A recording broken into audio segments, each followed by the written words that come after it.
నమస్తే అండి. యూట్యూబ్ ప్రేక్షకులకు నా యొక్క నమస్కారాలు. ఈ మరుగుమందు చూసారా అండి? మరుగుమందులో రెండు రకాలు ఉంటాయి. మనకు ఒకటి వచ్చేసి తినే తాగే దాంట్లో పెట్టేది, అంటే అది కడుపుకు పెట్టేదన్నమాట.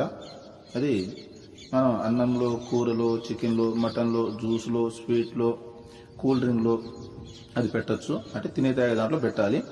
అది కడుపుకు పెట్టేది వస్తుంది.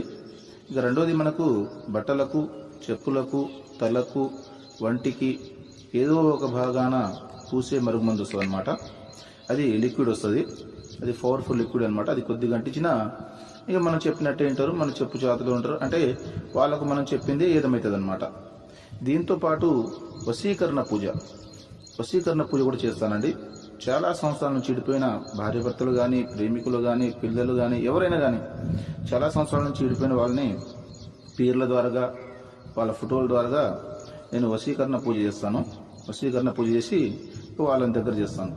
నాకు చాలామంది చెప్పారు, గురుగారు వాళ్ళ కాడ వీళ్ళ కాడ తీసుకుని